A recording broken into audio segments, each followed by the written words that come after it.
it also challenged me to look at the world through a variety of lenses. So I do think that there are ways in which we can challenge ourselves in the day-to-day that most people just don't. I think we go through the world mostly on autopilot, and it is much to our detriment. Whether you're starting out or you're somebody who is incredibly successful, if you ask people, they will almost always say that they believe they're capable of more than where they're at. And so I think that that's oftentimes where I'm tapped, because they see that gap between where they're at right now and what they know they're capable of.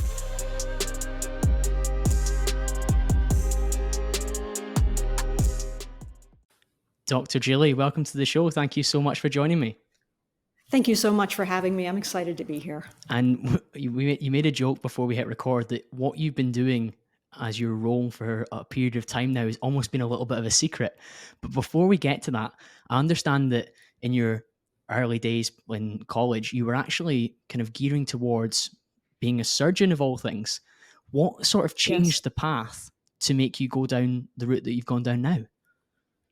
So what's so interesting is, I wanted to be a surgeon because I was a really meticulous child. I was the child that took apart their father's watch and tried to put it back together, sometimes successfully, sometimes not so much. But I was always interested in problem solving and fixing in a very kind of deep, meticulous level. And so I thought, surgery is a very natural extension of that. I can focus for long periods of time. It's the thing that I'm really interested in. And so I started to take pre-medical courses. And the courses themselves, even though I did well, were really dry. I mean, it was just really dry content for me. And when I started to look at the job itself wasn't, I kind of shadowed a surgeon. It wasn't exactly the lifestyle and kind of the type of work that I felt like I would really enjoy. Most of the work is not always doing the surgery. It's a lot of other things. And so I took some electives in college around philosophy, and I just fell in love with philosophy. But, you can't be a philosopher. So, sit up on the hill and do that and get paid to do it. So I took some psychology courses, and it was a really practical bridge for me to see science applied and philosophy really applied to people in a way that solved very tangible, practical problems. So I was able to be that problem solver, that kind of mechanic in a way, but not so much in the body, but more in the mind. And so that to me became a very fulfilling path forward. It felt very natural for me. And I continued that path of study, all through college, through graduate school, and to where I'm at today. What I find so impressive is, of course, there's an element of you being able to post-hoc rationalize some of that, but equally at the time you recognize that philosophy was maybe lighting your fire a little bit more, but from a practical perspective and understanding how you were wired as a person, you were like, well, I probably need to find a way to channel this, which is a career rather than maybe a luxury of a Socrates or an Aristotle or something like that in the modern age in which we live. So I really respect your ability to think, yes, this is something that's important and it's pulling me, it's calling me. But what does this mean in terms of me? And I'm not necessarily just saying monetize it, but for me to be able to do this day to day and live a life that I want to live. Yeah, absolutely. And I think too, it allows you to still use that content in your everyday work. How people think about their world and life is very much based in their philosophy about the world and how they think about themselves. So I was able to really, it also challenged me to look at the world through a variety of lenses, which I think is innately very hard for us to do. We see the world through one lens, it's our lens. But, philosophy challenges you to see it through, the lens of people you don't agree with, the lens of people who are theologians that you may not agree with, the lens of people who are, dictators and, Caesar and all sorts of different people. So, it is really fascinating to see the world through so many different lenses, and especially to challenge yourself to remain objective and to be able to just study someone else's way of thinking and to study it without judgment and to be able to really piece it apart. And to me, that was the most fascinating thing, because you can see remnants of how people view the world and how it impacts their life every day. And to me, that was the most important takeaway of it, especially when you start to combine that with things like psychology that gets more into science and statistics than a lot of people might imagine. Psychology, in my path forward, we had, 4 different, years of statistical analysis and, looking at things from a neurological perspective or neurobiological perspective. So it was a nice marrying of those things to not get too in the science in that way, but also to expand it outward into kind of practical ways in which people think about the world they live in. Absolutely. And what were the areas of psychology in those early days that maybe drew you in the same way that the philosophical thought and the considerations lit your fire? Sure. The early ways is really I got into personality theory very heavily, and my area of study in psychology in graduate school. My area of specialization was adult psychopathology and forensics, and so personality theory is really part and parcel. You have to understand people in very deeply to be able to evaluate them at the level that both the courts require, but also you're assessing things like dangerousness, risk. You're assessing mental state at the time of the offense. You're assessing their competence before they stand trial. So you not only are giving tests, but you have to really understand people and how they present, and why they're presenting in a certain way, and to be able to really put a lot of different disparate pieces together. And I think that's where I've found in psychology, focusing on personality theory, focusing on how the mind functions, looking a lot at cognitive theory. I'm a big fan of cognitive theory and cognitive behavioral ways of thinking about correction. So I do think, really, for me, personality theory was something that really struck a chord, and it's something I was able to even teach at a university level. I did an advanced course in personality theory in Ireland at one point for a semester, and I was very excited to be there. It's a beautiful country. Wow, it's interesting because personality is something that many people that listen to a podcast like this one are interested in, and of course we have elements of pseudoscience around personality types and Sure. personality traits that people have.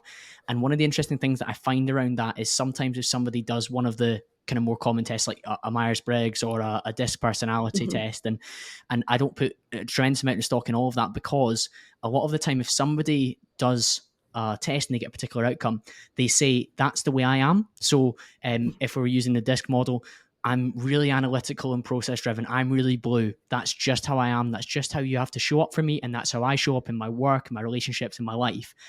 And I know from the work that you were inspired by, there's large elements of understanding your personality, but how can I shape and change that in a positive way, which is a far more empowering message than this is how you are and this is how you're going to behave for the rest of your days on this earth. I completely agree with you. I think that, the trap of some of these things is that when we begin to define ourselves by certain labels, we start to entrench ourselves in those traits, right? So that we see, for example, the person who says, "Oh, I have a really bad temper." They're less likely to kind of shift that temper because they see themselves as somebody who, well, you just have to understand, I have a bad temper. But even things like temperament that are highly genetic and highly biological, we do have the ability to shift and change and kind of express it differently. And I think we can limit our ability to kind of shift and change those things by the messages we tell ourselves about who we are. And so those messages are incredibly important. So even if you do take one of those tests and you believe that it resonates with you, I think it's important to take a look and say, okay, I do tend to think in this way, but these are ways in which, I want to remain flexible, or I want to remain able to be open to operating in different capacities, to flex outward, to grow, and not to make sure that you're putting yourself in a box and labeling that box in a way that keeps you small and keeps you contained. Exactly that. And like self-limiting beliefs is certainly something that I'm sure we'll discuss as this conversation goes, but that goes for your ambitions within business or career or Sure. relationships or your body, whatever it is. But it also goes for the inner workings of your mind and the kind of way that you show up. So like you can have a self-limiting belief that, as you said, I'm just an angry person. I just get road rage. Okay, like you've verbalized that, but what are you going to do about it? Right. Do you have to? I mean, so it almost becomes this self-fulfilling prophecy, right? That you say, I am the person who does this, and therefore you do it over and over and over again. But there is a way in which you can say, look, I've experienced road rage.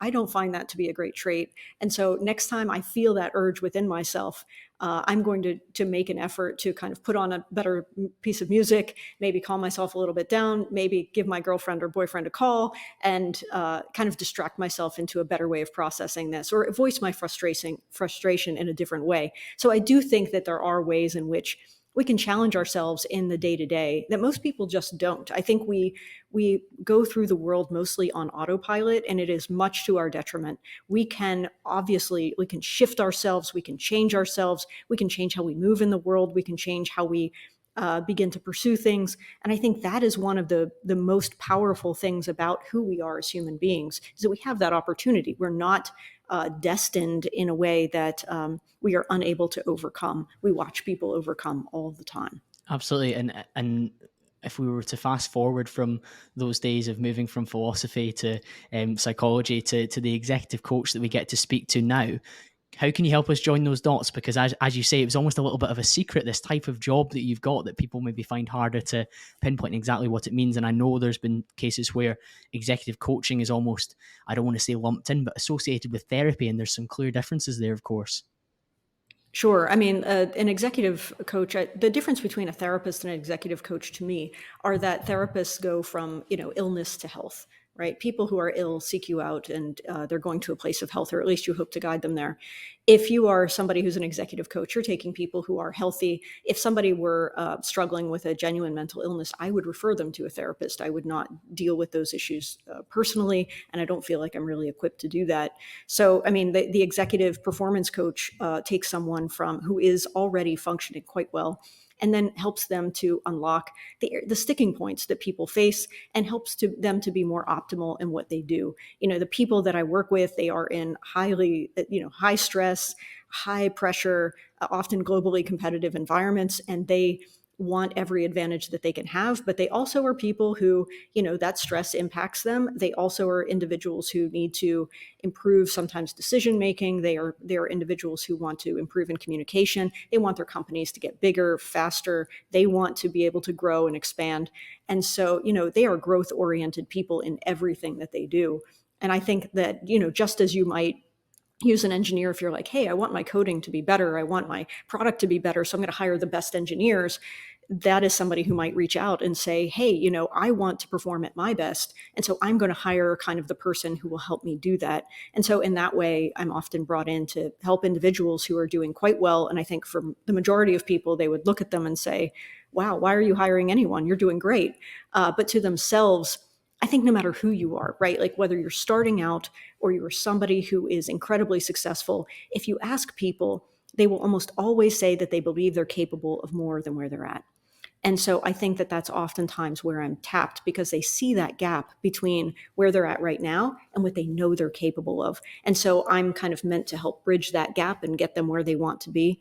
And I feel like that is probably the most exciting job that someone could have. There's so much going off in my head just now, and I completely agree that it's an exciting place to be. One of the phrases that immediately sprung to mind was the good is the enemy of the great, and the great's the enemy of the best, because you're speaking to people that operate at such a strong level already. And to the outside world, as you said, they might be unbelievably successful, fantastic, but they know that there's a gap between where they are just now and what they're capable of doing. And one of the greatest potential deathbed regrets for anyone that chooses to listen to something like this on a weekly basis, where we're bringing on people who are performing at a high level or unlocking that level of performance for people, is that they go to their resting place with this thought in their head, like, I wonder if I had pushed in this particular area more, what might have happened? I wonder if I'd been less distracted, would I have achieved this? I wonder if I had been more focused on this particular area, maybe I would have achieved this. And almost picturing or seeing that, I don't want to say perfect because that's not the correct term, but that excellent version or like peak version of themselves that they didn't manage to achieve. So by at least addressing it early, seeking the right resources to do it, they give themselves the best possible chance of achieving that and not having those regrets at the end. I agree. I think that that is exactly it. I mean, people see that there is possibility within themselves. And if they don't give themselves the shot, there is a deep regret and sometimes even a grieving that happens when they start to see that window close. You have opportunity, that you can push things forward, your career could be better, or, your business could be better. And yet you don't always understand why it isn't there. And I think that is really the challenge, like that people who I work with, they have incredible skills and they can learn any skill that they wish to. They're great learners. So it's not about the skills. They have the skills. It is something about themselves, and they're self-aware enough to know that there's something about me that is holding me to this level of operation, and I need to break out of that. I need to find a way to get to that other place where I know I'm capable of being. And so that is a very intense kind of psychological journey. And that is the element where you say, well, what's the difference between kind of therapy and performance coaching? You have to use, at the highest levels, you do have performance coaches who have backgrounds in clinical psychology or psychology, because it is really that surgical intervention where you're seeing exactly what the challenges are and you're helping them to unlock that. You're forcing a little bit in some areas, you're pushing them in some areas, and they really welcome that because they want to get to that other side of the conversation, the other side of the challenge, and they feel incredibly freed when they do. But who else do people go to who are at a certain place? You can't just kind of go to your friend and kind of say, oh, I wish things were better, and you're still making, however many million a year. No one really has a lot of empathy for that. But for that particular person, if they know that they're capable of being at a much higher level, they still are driven to fulfill on their highest potential.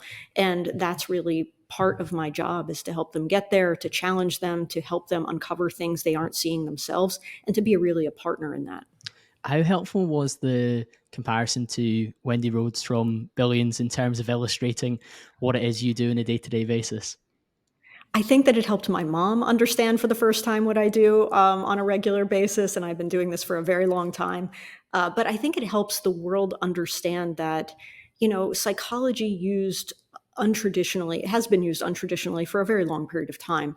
There are those positions in hedge funds and some other companies, and that we do see high-level executives that do rely on people to help them reach higher levels of performance. Having that show, it was fantastic on one end because you get to see that somebody has to know another person intimately to be able to challenge them and stand kind of toe to toe with this person that most people don't stand toe to toe with, and have hard conversations. I have no investment in, I'm not seeking a promotion. I have no external motivation. You pay me a monthly retainer, and that's about all that, like, my obligation is. So, I don't have any third, like, kind of external motivations to, blow smoke your way or, compliment you in ways that aren't true. But I also am paid to tell you the truth and to be very straightforward about things and what I see and how I think about it. So I think it did a wonderful job in that, and kind of the intimacy of it.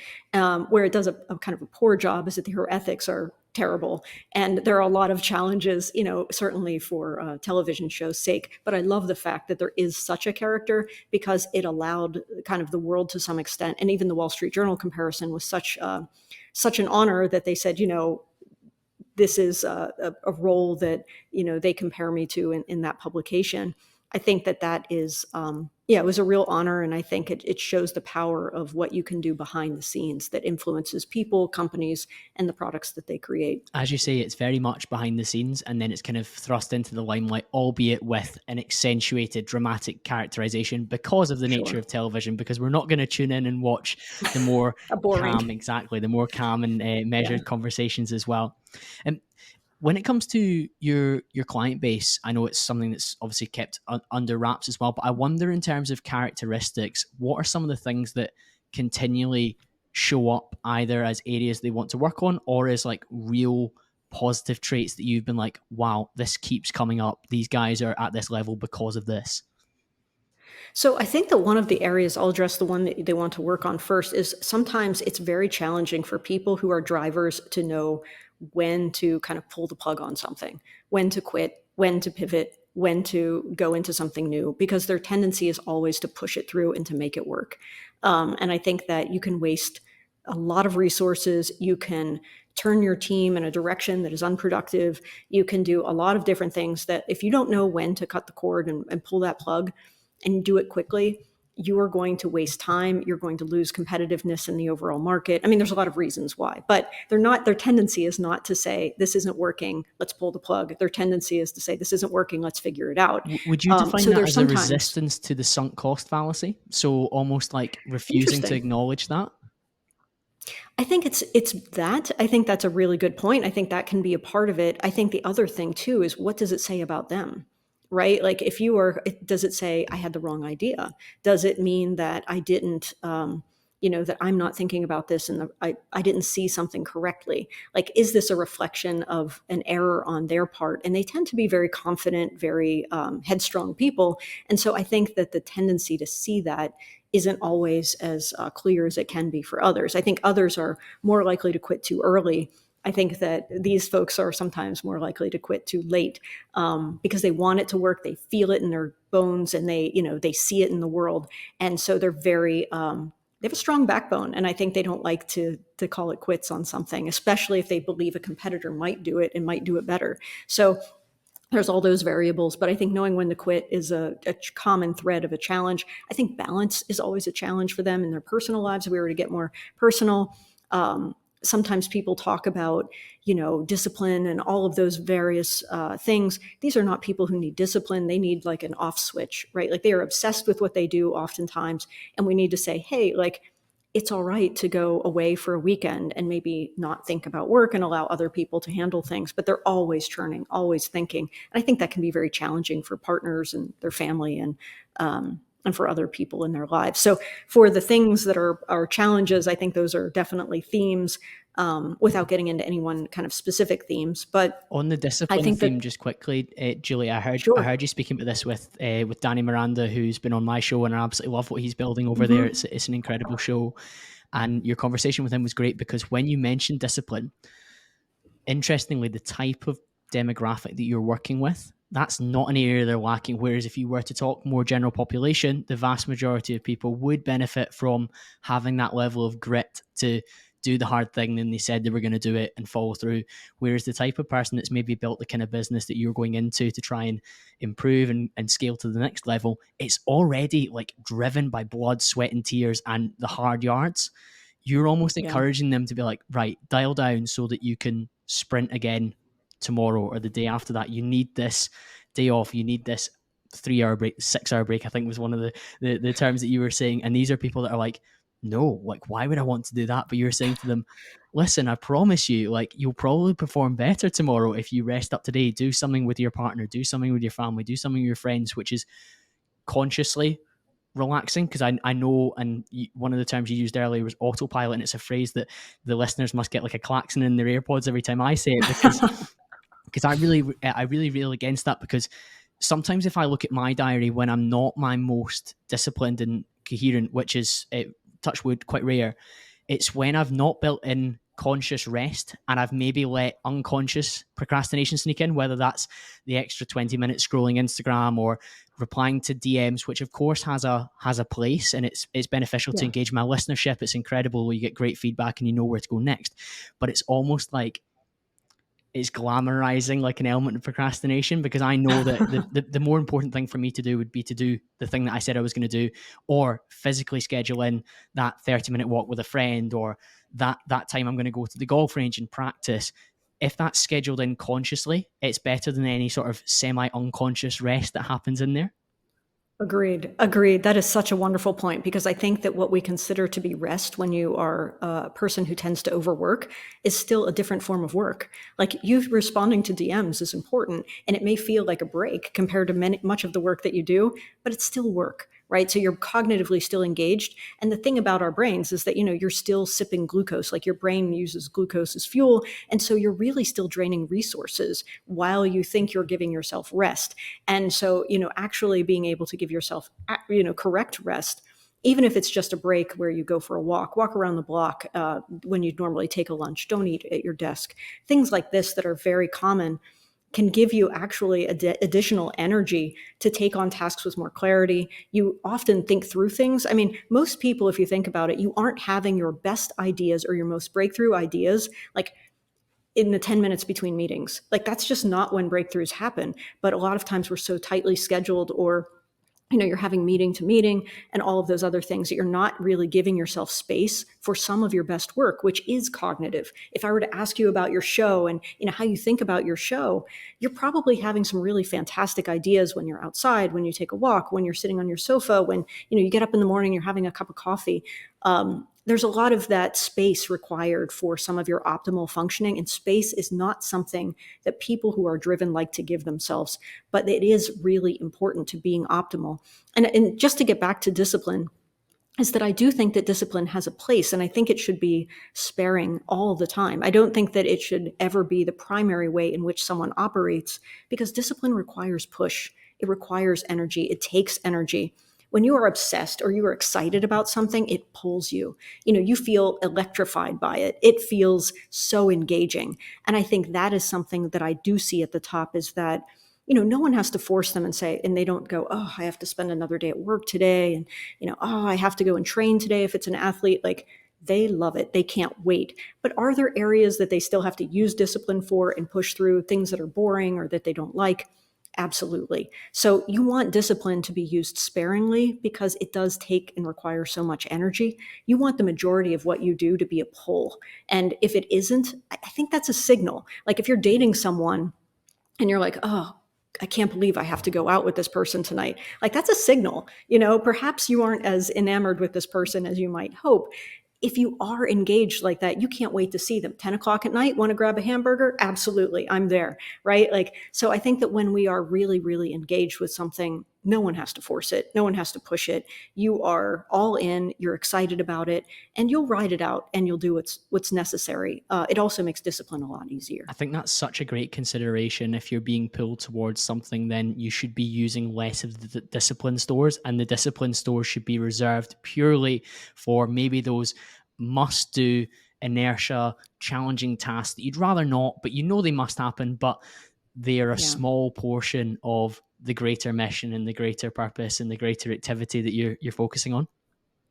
I love how you phrase that. I think it's absolutely perfect. I think thinking about it as discipline stores is a wonderful way to use it. Like I think about discipline as when you have to, re-engage in a habit that you haven't used in a long time. You have to push through a task you dislike. Like those are the types of things that require discipline. But if discipline is your everyday, you are going to be drained, burned out. You are not going to like your life. And so really starting to think about what takes from me and what fuels me, and trying to like kind of gear your life toward the things that really fuel you and give to you. And you see that energy is infectious. You see it in other people. Like you can tell that you love your podcast, right? Like there is a way in which we understand the people who love what they do, and that energy can be anywhere. There are people who are phenomenal at the trades. There are people who are phenomenal in their executive roles, and we appreciate all of them. It's a joy when you come upon them. One of the things that I have heard you say that some of your clients show up with as a challenge is that perhaps when they've been scaling or building their business or their career, they haven't focused on their physical self from a fitness True. perspective. Interestingly, from like a bird's eye view, I've noticed a lot of the people that I see showing up online now that are quite successful in the business space are actually both ticking that box. They're ticking that physical box. I wonder whether that's just the nature of the algorithm showing me what I want to see, or these creators perhaps are more optimized for it because they do have that quote unquote whole package that people aspire to: the brain, the body, the business, the family, the partnership. But I wonder what that's like in real terms when you start to see your clients and those that maybe haven't optimized for that area as well. I would challenge you to look at those folks. Like, for example, Mark Zuckerberg has been a great example, right? Guy got in great shape. He's fighting. But like him building Facebook, you should look at him then, right? So in the building, I think this is where we see like Jeff Bezos, right? In the building, Jeff Bezos did not look like the jacked, muscle bound man he is today. So I do notice that is the pattern that I notice is in the building, people are so hyper focused in the building that takes all of them. If they're taking care of that and they have a family or a spouse or a partner, like that is all the time that they have. And they often overlook kind of their physical appearance or health in ways that can be detrimental. I mean, they can have heart attacks and physical problems. And, those are the things that no one really talks about and happens more frequently than people think. But in the building phases, usually people are not in great shape. I mean, sometimes they are, right? There are exceptions to that. I work with a gentleman who's in phenomenal physical shape and does really well in his position, but it is uncommon to be at a top level kind of athletic place and also be able to manage having all of these other things. And usually you get there when you start to have more time. So like Mark Zuckerberg has a bit more time. He can go and train. He has You can the outsource leisure to more. do that. So much more. So I would challenge you that when you start to see these individuals at this level, I mean, Elon Musk, right? Like he's still building and then he gets to a certain place and now I think he's very conscientious about it and wants to, kind of get more engaged. But it is really common. I don't judge people for that. I think that, your focus is your focus and, you only have so much time and energy and hours in a day. So, but that is a common pattern that I see is that people kind of neglect some really important areas of their health for a long period of time. And then, if they're fortunate enough to get to the other side, they begin to really care more as their success grows. Also, they start getting a much more forward-facing role, and so you tend to care more just because more in the press, you're more in, your face is more in things, and so you become more conscientious just because of the public as well, because they are brutal and they are not going to let you go. I think that's a great observation, and thank you for pushing back there in a way that I can fully understand too. I was actually recently at a mastermind group here in Glasgow in Scotland, and there's maybe 30 people in the room, and one of the Hmm. gentlemen stood up quite near the end and said, I look around and I'm probably the most out of shape guy here, and that makes me feel not great, but Hmm. it also inspires me that you guys are running businesses, content platforms, and all these different things and managing your shape. And he was saying he knows that when he feels his best, it's when he's a couple of stone lighter. Yeah. And he was saying there's probably a clue there looking around. Now, these are entrepreneurs not at the same in the same breath as a Zuckerberg or a Bezos. This was like a kind of a six-figure entrepreneur event, which is a great place to be at the age group we all were, and it Wonderful. was really exciting. But he was saying that, like, I wonder if I can dial my health and fitness habit up just a little bit. I'll feel healthier and I'll perform just as well Yeah. as you guys in the room, because there's a lot of people in the room that are maybe doing more revenue or more opportunities than he is, and he's maybe just fallen away from that particular area. So one, it was amazing that he stood up and was willing to expose Yeah. himself in that way, which is amazing, because I think that's one of the benefits of a mastermind, because you're surrounded by people that are kind of on your level in some way, and they feel like I can maybe Hmm. share this other thing. But for him to verbalize that, if I can maybe dial up this other area, I don't think it's going to take away from my business. In fact, I might feel better. I might have better, more consistent energy. I might be less on the energy drinks. I might be less on the on the Yeah. on the True. caffeine. And there's a lot to be said for that. I agree with you. Like, I do think that, it is absolutely important and can increase your energy to use some of your terms, it will increase your energy stores if you're able to be, better about your sleep, your eating, your, aerobic fitness and your health, and even some weights, because, the way in which you're going to function is going to improve. It just, unfortunately, when I hear people and what they tend to cut, that is like the first area that people tend to cut. And it's wonderful if you can keep a consistent habit. The people that I often see that keep the most consistent habits are ones that have them built into, like, I go for a run every morning, right? That tends to but if you're waiting until midday to go and work out at the gym, or you're going to go after work, those are the things that really get very challenging. I do have people who have trainers who will come in and start to really help them be more religious about it, so that they don't cancel, they don't, like, they can't get out of it. I probably have 3 or 4 people who have trainers that then show up, and you have to do the work. So there are ways in which they try to protect themselves, and I do think that health is becoming much better known now, as kind of the risks that are in operating in your business without focusing on it. I also think that, like, the new generation of entrepreneurs care a lot more about their health and fitness, and they get more tactical about it with wearables and data and all sorts of things that people who are already maybe in their 50s or kind of beyond don't think as much about, or really haven't had the social pressure around that people today do, Those in a good way. Yeah, those are great points. I think from a gamification perspective, wearables like Whoop or other brands are available, I'm Yeah. sure, enables these people who have a competitive spirit in them in their business to apply that to Hmm. health and fitness. Like, oh, they see that James's resting heart rate is 55, and they're like, wow, no, I'm not letting that happen. I need to get mine in that area, or whatever it is. But equally, I think when you talk about young entrepreneurs, an awful lot of this younger generation coming through are also slightly more tapped into social media from the very start. So their image is out there Good earlier, point. in the same way you were saying, like a Bezos or a Zuckerberg, as the limelight shines on them, they maybe become more conscious of how they look, how they show up, because they're being paparazzi'd at every single opportunity. Hmm. But many young entrepreneurs who are growing their brand have decided to grow their personal brand alongside it as well. And there's Good less point. people than before who are building in silence the business and not building their personal brand alongside it. So for you to maybe show up confidently and feel your best from a vain perspective, it might well be they're maybe more focused on that health and fitness as well. Amazing point. Amazing point. You are absolutely spot on, because most of, and to be quite frank, most of the clients that I work with are not on social media at all. So that would make a really good, that's a really good counterpoint, that if you are building a personal brand, the world judges you in a certain way. And so people are far more motivated to show up in a very different light. It does. Julie, before we went deep on that particular, we were going to discuss some of the common positive traits that you notice within your client Mhm. base. What are the ones that stand out for you? I think the ones that really stand out for me are that, there is no uh, impossible, right? Like that they see that something that they think about in their head can be done, and they will try to force that thing into the world in a way that is compelling and interesting. That like that there is a side door, there is a way for it to happen, and they're going to figure it out. I think there is a deep self-belief in their own capacity to figure things out as they move forward, and that they utilize that as kind of the undercurrent for everything else. So we talk about people being relentless or resourceful or all of those other things, but those can only exist if you have a deep self-belief. So the undercurrent to all of it is that there is this really deep self-belief. They're autodidactic, right? They're self-learners. Um, they are kind of obsessed with what they do. I think that that's often a part of this as well. And so the undercurrent to a lot of the traits that we talk about, if you think about it, is really self-belief, being confident, thinking you can do something, pushing something forward, getting to the yes instead of being taken down by people who say no to them or tell them things are a bad idea.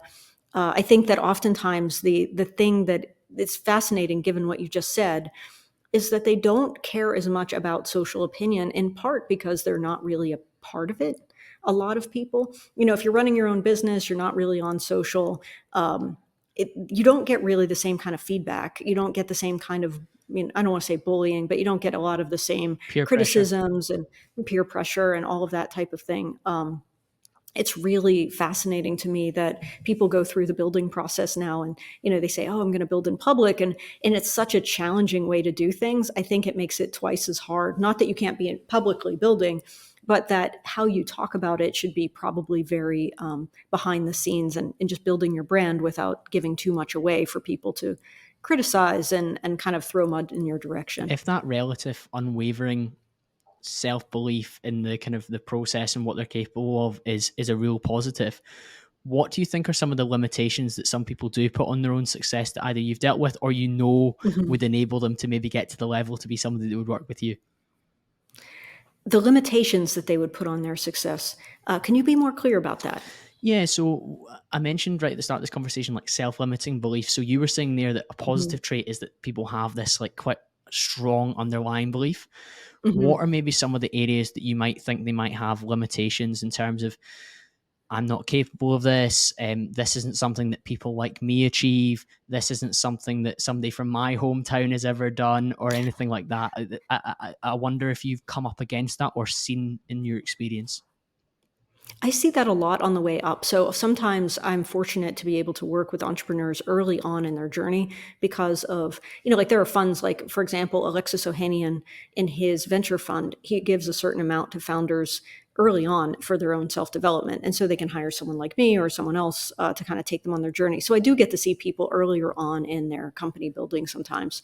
And so those are the beliefs that I often see along the way, right? That they have to overcome, because there is this kind of competing narrative of, who do you think you are? Remember where you come from. Like all of those types of narratives, I think really kind of ring in people's head. And for me, it really taps into a concept I call like imaginary rules that people, you grow up and you learn all about like the good rules, right? Like how to make sure that you stay in the law and that you're kind to people and you have a moral compass and all those things. But there is a sense of what you absorb from your surroundings about what is possible. What do people like you achieve? Um, you know, how do people from where you're at behave? What do they do? And some of those, even the mores of like, don't brag, you don't want to get too big, you want to like, there's all of those other things too, modesty and humility and all of those that can kind of keep us small in many ways. Um, so I really challenge people on the rules that they have around their own capacity.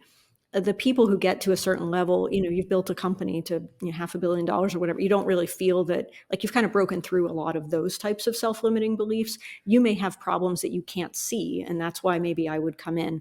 But the ones who can see that, like, I just feel like, who am I to be pitching these VCs, right? Like, and they feel really nervous around it. And we try to reframe that. Like, if you have a company that has traction, is doing well, and has a great product, this is an opportunity for somebody outside of yourself to make a ton of money getting in early, and you're going to give them a piece of it for doing absolutely nothing, right? I mean, well, hopefully they'll help you along the way, but you understand what I'm saying here. They're not doing the building.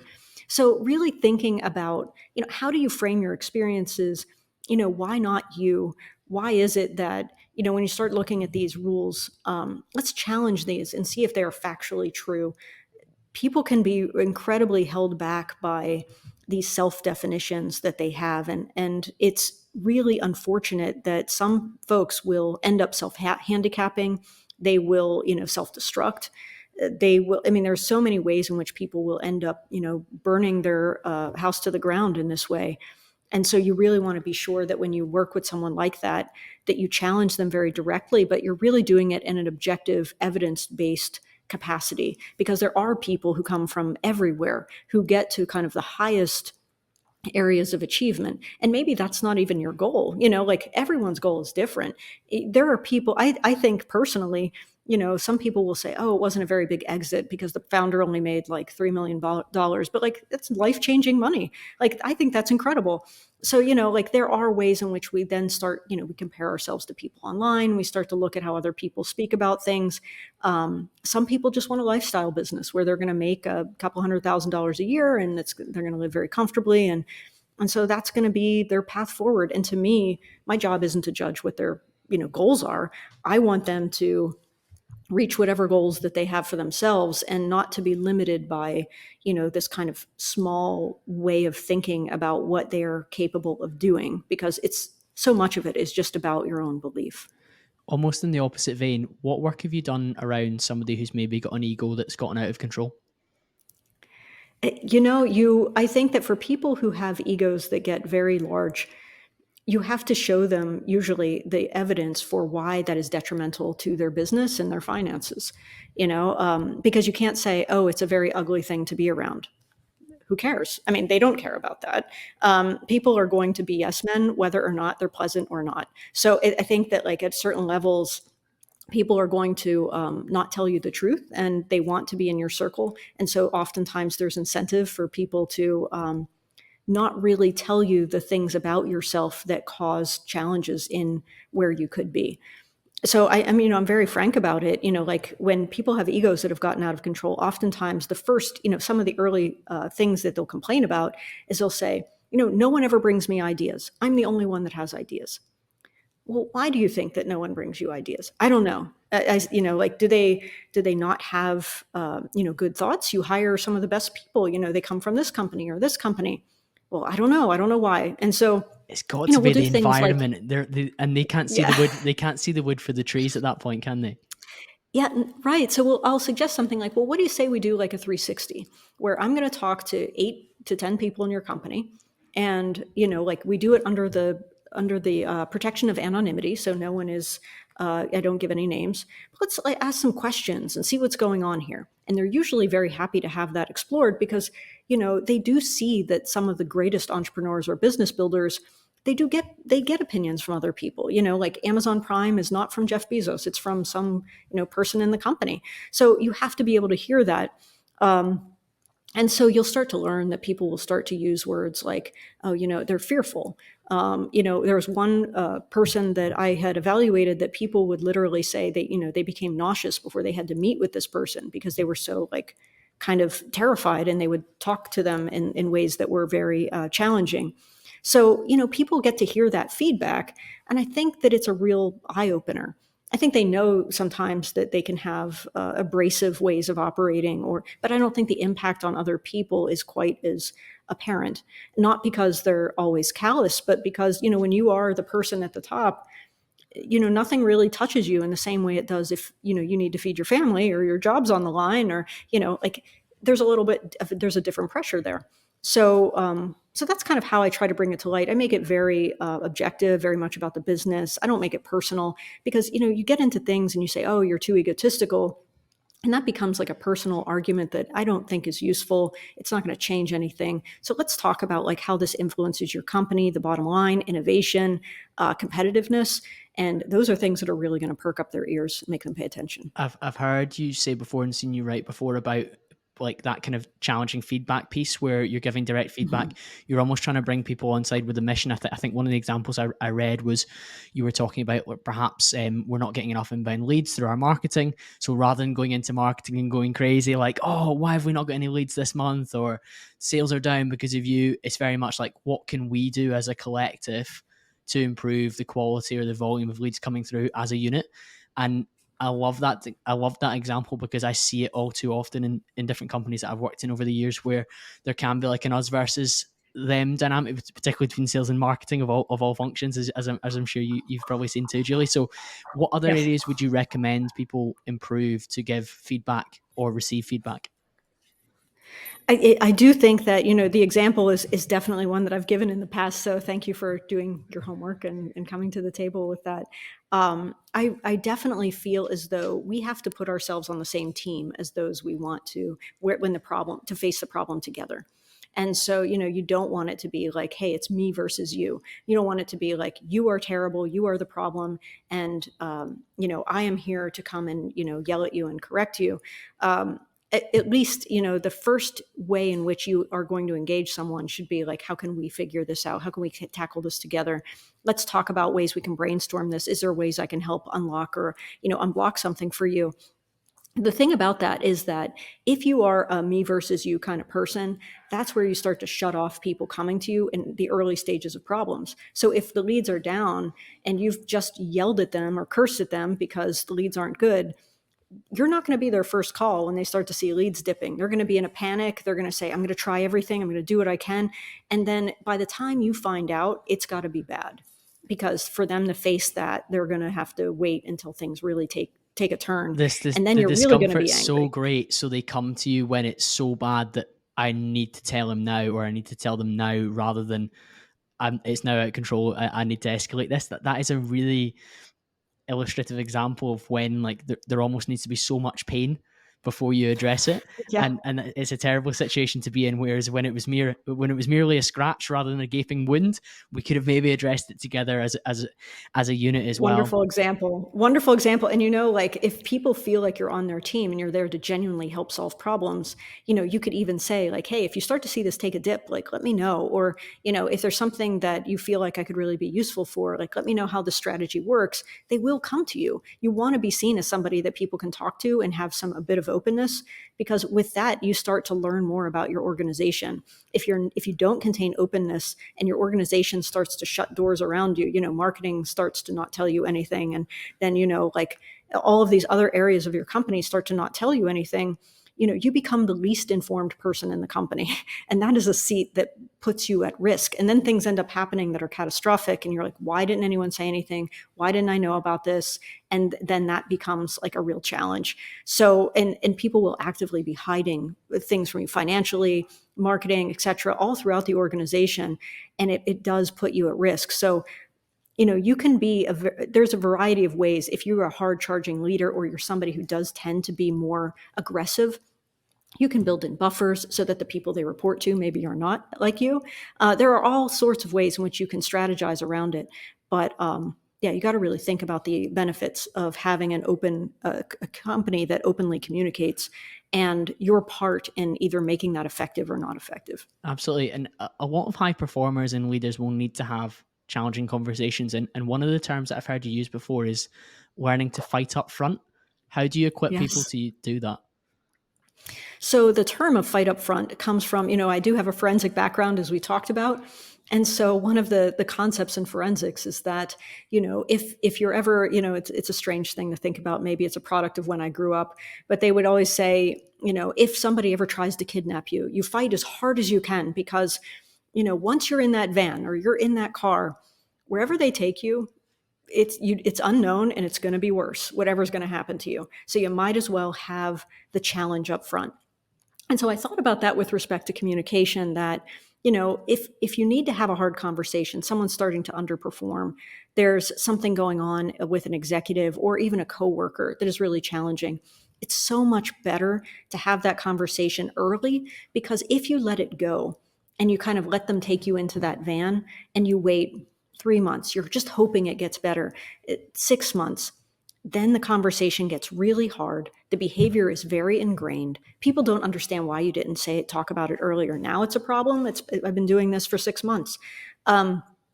And then that now, whatever happens down the line, like the executive you didn't want to have the conversation with, et cetera, now their performance is worse. Now you have to go to this bad place, and it's going to be worse, uncomfortable. It's, whatever outcomes that they have had because of that behavior is going to be worse. Like if you just have the conversation early, I know it's uncomfortable, but it doesn't have to be. If you do it right, it's not a fight, right? So you want to be able to just engage with them and say, hey, can we chat for a moment? Like, I know that we're just working things out right now. And so it's early, right? We're just working things out right now.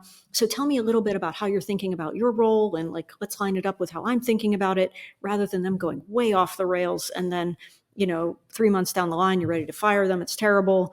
But you kind of didn't have the important conversations to help it along the way. So I'm really a big fan of having these hard conversations early, up front, and kind of pushing through that. I know it's hard for so many people. They're conflict averse, but if you do it correctly, it's not a conflict. You get the conflict if you wait. So try positioning it early, framing it right, making it casual. And people are usually far more receptive than if you're now trying to correct a really problematic behavior. It makes me laugh. There's a big overlap between the advice that probably almost 2 years ago now, a dating coach gave on my podcast, Dr. Taylor Burrows. She was speaking about, in the early stages of your relationship, both of you really set your stall out for what's an acceptable behavior, what's an unacceptable behavior, and the standards that you expect of each other, whether that's communication, whether that's manners, it could be anything in terms of social media etiquette and behaviors. If, for example, and one of the things that she talked about was like, you're really uncomfortable that your boyfriend's liking photos of girls in bikinis on social media, then if you don't address that early on, he's not going to think that's a problem. And if you then have an argument after a night out or a dinner that's gone wrong and you bring that up, he's going to think that's ridiculous because he's always done that. So if you've always done what you've always done and you've let that slide for such a long period of time, it then becomes a much more challenging conversation. So in a business context, of course, if you were to say to somebody, oh, I'm really disappointed by the number of outbound calls you made in the last month, that's why our numbers are down. And they're saying, well, I'm making the same number of outbound calls that I have for the last 3 months and you're only raising it now. Right. It's a ridiculous position for that person to feel like they're in, and no wonder it would turn into a proper fight at that stage.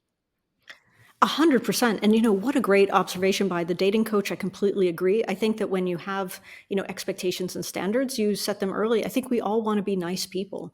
We want to be the people who, but nice is often disingenuine, right? We're doing things because we want people to, we don't want to cause them any duress.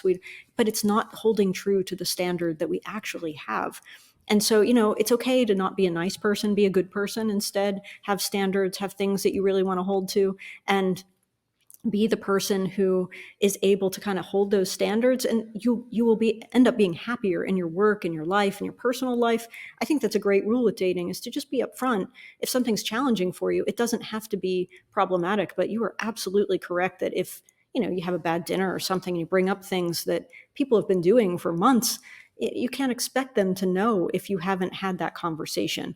So I think it can put people in a very unfair position as well. I'm glad you bring up that point around being nice, because I've seen you talk before about breaking free of that need to be seen as nice, because it can be a little bit crippling if you are aiming for this level of success, which the kind of people you work with have. They can't be seen as nice, but being seen as good is absolutely fantastic. Whereas nice, like you say, it has elements of almost like being too accommodating and too, I don't want to say like too much of a pushover, but that's kind of where I'm going with that, Julie, in terms of just always being like, oh, I'm a nice guy, like I'm a nice boss, I'm a nice colleague. Okay, great, but I can lose respect for people that don't ever stand up for what they believe in. I agree. I think that it puts you in a position to be seen as a people pleaser, and people take advantage of that. People will take advantage of you as a worker, in a relationship. I mean, you name it, people will find a way to kind of take advantage of that. That's a concept that, I have a newsletter, the Ultra Successful newsletter that I publish on Substack. And every single week I try to parse out concepts like this, because I do think that if you can make these small shifts, right, you can make these small changes, that it can change the trajectory of your happiness in your relationships in your life, but also in your work. And it is a hard shift to make, but I always challenge people to take away and say, okay, what is one area where you feel like you may be being too nice here?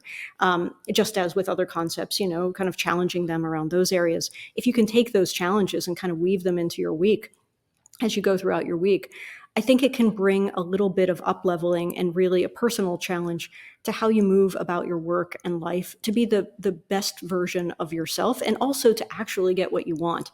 I think at the end of the day, we can easily feel that other people control our fate or, our progression forward, when in fact, the people who end up doing, getting farther in their career, if they're an executive, they're an entrepreneur, etc., they are the person who kind of decides where they want to go and starts to make decisions based on that.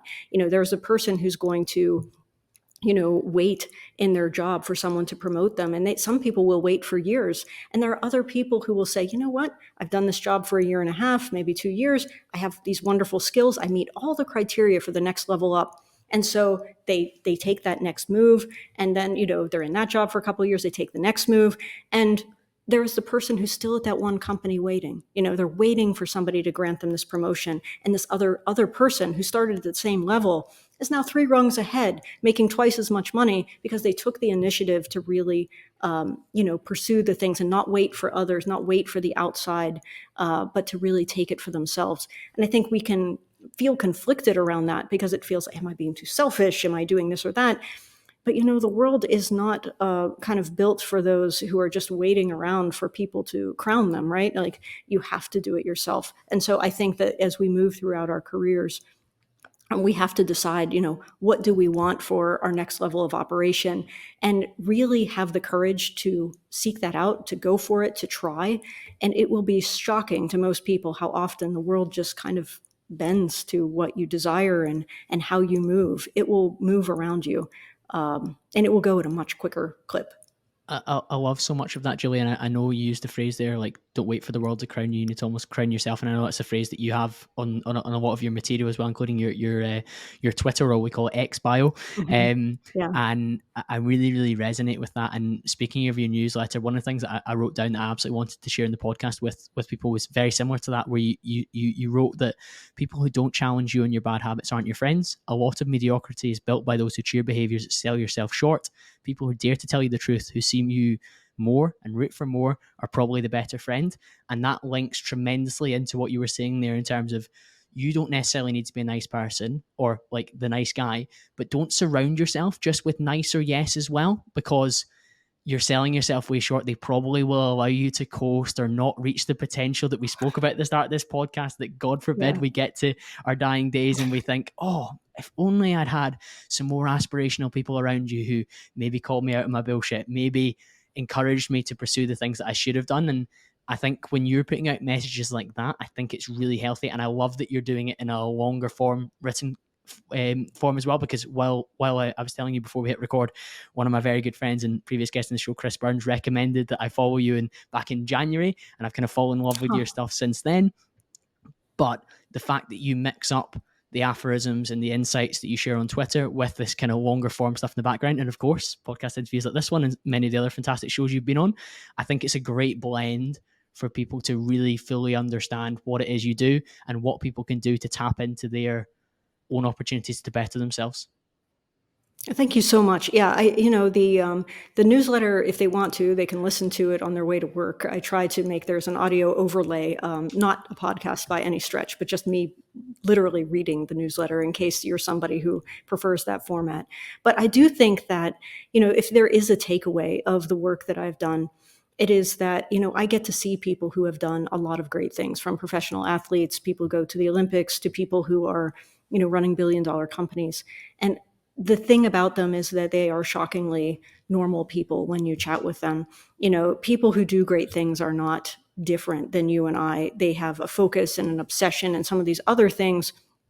But, the capacity is there within almost everyone. As long as you have your health, an average IQ, and you feel compelled to work hard, I really do think that the amount that you can achieve, the things that you can grab, the ways in which you can move forward, and the goals that you can achieve for yourself or set and achieve for yourself are really much higher than you probably ever thought possible. So you just keep moving iteratively, keep doing audacious things, keep taking chances.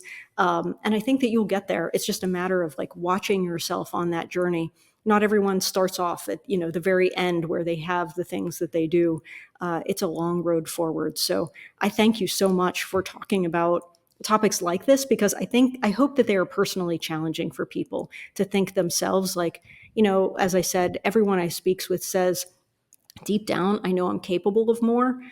I would hope that your listeners probably feel that too. And I hope that they challenge themselves to dig into that and say, okay, what am I really capable of? And what am I going to do about it? And I hope that that's a takeaway that they get from this conversation today. Amazing, Julie, and a really empowering, stimulating, and encouraging note for us to wrap up on. I've loved this conversation. I'm sure the listeners have as well, as you've just said. Where should they head towards to continue the conversation with you? They can reach out to me. I mean, Substack is probably the way to follow my work.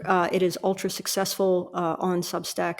But my personal, if you want to reach out to me personally, I'm on Twitter. So I'm at Dr. Gurner, Drgurner. So thank you so much. That'll be linked in the show notes. Thank you to you, Dr. Julie, and thank you to the listener as well. I'll be back to speak to you all again very, very soon.